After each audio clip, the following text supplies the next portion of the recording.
আমার দুষ্টু মিষ্টি ভালোবাসার বন্ধুরা কেমন আছো সবাই? আশা করি অনেক অনেক ভালো আছো। আমি তোমাদের নীলু আপু চলে এসেছি নতুন গল্প নিয়ে। আজকের গল্পটি শুনলে তোমাদের দাঁড়িয়ে যাবে, তাই গল্পটি শোনার আগে অবশ্যই হেডফোন ব্যবহার করো। আমার বড় এক ভাই আর আমি। যে ঘটনাটা বলতে যাচ্ছি তা আমার বড় ভাবিকে নিয়ে। বড় ভাই বিয়ে করে 2003 সালে, আর ভাইয়া বিয়ে করে। আমার ভাবির পরিবারের সবাই মিরপুরেতেই থাকে, আর বিয়ে দেওয়া হয় একই জেলাতে, মানে ঢাকাতে। আমি যখন ভাবির প্রতি দুর্বলতা অনুভব করি তখন তার বয়স 23 বছর। বিয়ের পর ভাবির হঠাৎ করে বেড়ে যায়, আর বেড়ে যাওয়ার কারণে ভাবিকে আগের চেয়ে আরো বেশি সুন্দর লাগত। ভাবি দেখতে যেমন সুন্দরী ছিল তেমনি তার গঠনটাও। ভাবির যে অংশটা আমার সবচেয়ে ভালো লাগত তা হলো তার দুটি, তবে তখন এসব নিয়ে কখনো ভাবিনি।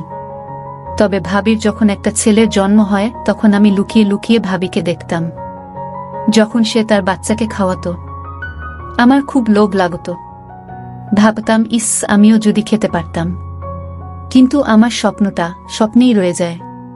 তবে আমি হাল ছাড়িনি, সুযোগের অপেক্ষায় ছিলাম, আর একদিন সেই সুযোগটা এসে গেল। দিনটি ছিল 2004 সালের এপ্রিল মাসের 21 তারিখ। হঠাৎ করে ভাবি বলল যে ভাবির নাকি খুব শরীর খারাপ, বুকে নাকি অনেক ব্যথা করছিল। দেরি না করে তাড়াতাড়ি আমি ডাক্তার সাথে করে নিয়ে যাই, কারণ বড় ভাই তখন বাড়িতে ছিল না, আর বড় ভাই ব্যবসার কারণে থাইল্যান্ডে গিয়েছিল। তো ডাক্তার গিয়ে ভাবিকে দেখে বলে দেরি না করে ভালো একজন হার্টের ডাক্তার দেখাতে। আমি ঘটনাটা বড় ভাইকে জানাই। বড় ভাই আমাকে বলল যে ভালো কোনো হসপিটালে নিয়ে যেতে। আমি তখন একটা প্রাইভেট কার করে মিরপুর থেকে ভাবিকে নিয়ে সোহরাওয়ার্দী হসপিটালের উদ্দেশ্যে রওনা হই। হসপিটালে পৌঁছাতে পৌঁছাতে আমাদের প্রায় কয়েক ঘন্টা লেগে যায়। আমি ভাবিকে নিয়ে আমার পরিচিত একজন হার্টের ডাক্তার দেখায়। ডাক্তার ভাবিকে দেখে কিছু টেস্ট দিল আর আমাকে কিছু ওষুধ নিয়ে আসতে বলল। আমি ভাবিকে টেস্টগুলো করিয়ে ওষুধ নিয়ে আসি। ডাক্তার ভাবিকে একটা স্যালাইন দিল, যা শেষ হতে প্রায় রাত 8টা বেজে যায়। স্যালাইন শেষে ভাবিকে কিছুটা ভালো মনে হলো। ডাক্তার ভাবিকে দেখে আরও কিছু ওষুধের নাম লিখে দেয়, আর একটা ব্যথা কমানোর মলম নিয়ে আসতে বলে, আর মলম দিয়ে বলে রাতে ভালো করে মালিশ করতে ব্যথা কমে যাবে।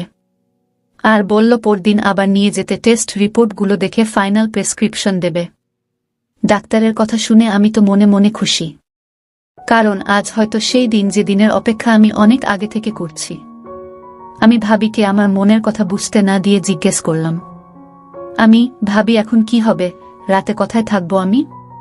ভাবি অনেকভাবে বলল, এক কাজ করো, তুমি যেহেতু থাকতেই হবে, চলো কোনো হোটেলে গিয়ে উঠি, এই রাতটাই তো মাত্র, কোনো রকম কাটাতে পারলেই চলবে। আমার তো ভাবির কথা শুনে আকাশে চাঁদ পাওয়ার মতো অবস্থা। তাহলে বাসাতে আমি জানিয়ে দেই, কি বলো? ভাবি, হ্যাঁ তাই করো। আমি বাসাতে আর বড় ভাইকে ফোন করে সব জানাই। বড় ভাই থেকে যাওয়ার জন্য বলে। আমি ডাক্তারের দেয়া ওষুধগুলো আর মলমটা নিয়ে বাইরে থেকে খাওয়া দাওয়া সেরে ভালো দেখে একটা হোটেলে উঠি। হোটেলে ওঠার পর আমি ভাবিকে বলি, তুমি আগে ফ্রেশ হয়ে নাও, তারপর আমি তোমার মলম মালিশ করে দেব। ভাবি আমার কথা শুনে একটু লজ্জা পেল, আর বলল, তোমার মালিশ করতে হবে না, আমি নিজেই মালিশ করতে পারবো। এ কথা বলার সময় ভাবির মুখে মুচকি হাসি ছিল। আমি বললাম, তুমি আগে গিয়ে গোসল করে নাও, তারপর দেখা যাবে। ভাবি গোসল করার জন্য বাথরুমে চলে যায়। আমি ভাবতে থাকি কিভাবে শুরু করব। এইসব কথাগুলো ভাবছিলাম, আর তখনই ভাবি গোসল শেষে বাথরুম থেকে বের হলো। ভেজা ভাবিকে দারুণ লাগছিল। আমি এক দৃষ্টিতে তার দিকে হা করে তাকিয়েছিলাম। সে আমার অবস্থা দেখে বলল, ভাবি, এভাবে হা করে তাকিয়ে কি দেখতেছ? ভাবি, সত্যি কথা বলতে কি তোমাকে আজ অনেক সুন্দর লাগছে। ভাবি, আজ কেন? আগে বুঝি আমাকে সুন্দর লাগতো না? তা না, আজ একটু বেশি সুন্দর লাগছে তোমাকে। ভাবি, যাও, আর পাকামো করতে হবে না, গোসল করে নেও। ওহ তাই তো, আমি তো ভুলেই গিয়েছিলাম বলে তাড়াহুড়ো করে বাথরুমে ঢুকে গেলাম। গোসল শেষে হাফ প্যান্ট পরে যখন বের হলাম তখন ভাবি আমার দিকে তাকিয়ে মুচকি মুচকি হাসছিল। এখানে হাসার কি আছে? ভাবি, কি আমি তো হাসিনি। আমি দেখছি। আচ্ছা, তোমার এখন কেমন লাগছে ভাবি? ভাবি, আগের চেয়ে একটু ভালো, তবে বুকের ব্যথাটা এখনো তেমন কমেনি।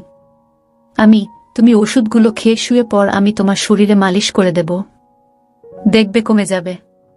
ভাবি, বললাম না আমি নিজেই মালিশ করতে পারবো, তোমাকে কষ্ট করতে হবে না, বলে ভাবি ওষুধগুলো খেল। তুমি পারবে না? কেউ কি নিজের শরীর মালিশ করতে পারে? অর্থা বাড়াবাড়ি না করে সুন্দর করে লক্ষ্মী মেয়ের মতো শুয়ে পড়ো। ভাবি আর কি করবে, আমার বায়নার কাছে হার মেনে শুয়ে পড়ল আর বলল, অনেক তো মালিশ করার শখ, আজ দেখব কেমন মালিশ করো। আমি বললাম, ও মা, তুমি কাপড় পরে থাকলে মালিশ করব কিভাবে? ভাবি, আমি তোমার সামনে কাপড় খুলতে পারবো না। আমি কি তোমার পর নাকি যে আমার সামনে লজ্জা পাচ্ছ? আর আমি তো তোমাকে সব কাপড় খুলতে বলছি না, শুধুমাত্র শাড়িটা। ভাবি, আচ্ছা বাবা, ঠিক আছে, আমি তো এক পলকে তাকিয়ে আছি। তখন আমি মলমটা নিয়ে মালিশ করা শুরু করলাম। ভাবি আমার হাতের পেয়ে চোখ বন্ধ করে ফেলে। আমি আস্তে আস্তে তার চারপাশে মালিশ করতে থাকি। আমি ভাবিকে জিজ্ঞাসা করলাম, ভাবি, এখন কেমন লাগছে তোমার? ভাবি, অনেক ভালো লাগছে। তুমি নিজেই করতে পড়তে এমন মালিশ? ভাবি, কখনো না। তাহলে তখন তো খুব বলছিলে তুমি নিজেই মালিশ করতে পারবে। ভাবি, এমনি বলেছিলাম। সত্যি কথা বলতে কি, তোমাকে বলতে আমার লজ্জা করছিল। এখন লক্ষ্মী মেয়ের মতো চুপ করে শুয়ে থাকো, আমি ভালো করে মালিশ করে দেই, দেখবে তোমার ব্যথা কমে যাবে। ভাবি, ঠিক আছে, বলে চুপ করে শুয়ে রইল। দেখলাম ভাবি কিছু বলছে না, সাহস করে বললাম, ভাবি, একটা কথা বলি। ভাবি, বলো। ভাবি কিছু না বলে চুপ করে রইল দেখে আমি আবার বললাম, ভাবি, তোমার খুলে দেই?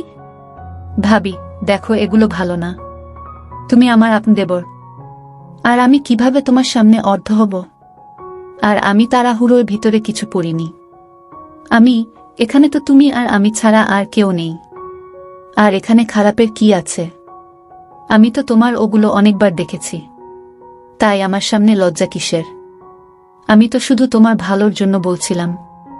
এই বলে একটু অভিমানের ভঙ্গি করে বললাম, থাক, লাগবে না, বলে আবার মন দিলাম। ভাবি কিছুক্ষণ ভেবে বলল, ও মা, আমার দেবরটা দেখি আমার উপর রাগ করেছে, বলে আমার মাথাটা তার দিকে তুলে নিল আর বলল, ভাবি, আচ্ছা, তুমি বুঝি আমাকে লুকিয়ে লুকিয়ে দেখতে? তবে দেখ দেবর ভাবি, এসব ঠিক না। আর কেউ জানলে আমার তো সর্বনাশ হয়ে যাবে, আমার ঘর সংসার সব শেষ হয়ে যাবে।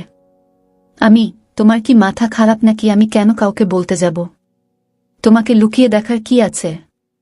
তোমার ছেলেটাকে যখন তুমি খাওয়াতে তখন তো আমি অনেকবার দেখেছি, তবে সেটা অনেক আগে। আর একদিন বড় ভাই যখন খাচ্ছিল তখন আমি দেখছি। ভাবি, আচ্ছা, তাই বুঝি এখন আমার এগুলো আবার কাছ থেকে দেখতে ইচ্ছে করছে? এই বলে ভাবি তার দিয়ে বলল, দেখো, তোমার যত ইচ্ছে দেখো, আর এগুলোকে একটু ভালো করে মলম দাও। আমি তো খুশিতে ভাবি বসিয়ে দেই। তারপর দুই হাত দিয়ে ভাবির শক্ত শক্ত দুইটা ভাবিরগুলো দেখতে খুব সুন্দর ছিল।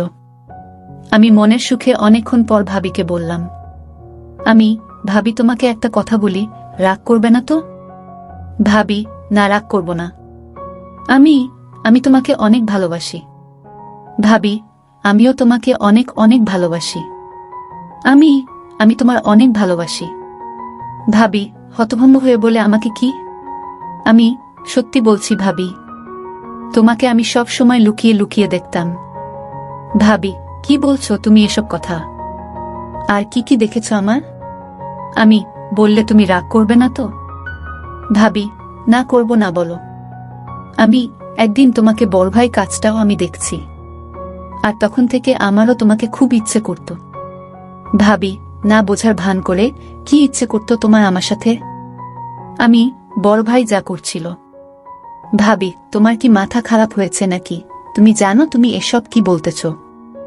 তাছাড়া আমরা ভাবি দেবর। তুমি তাহলে কিছুই জানো না?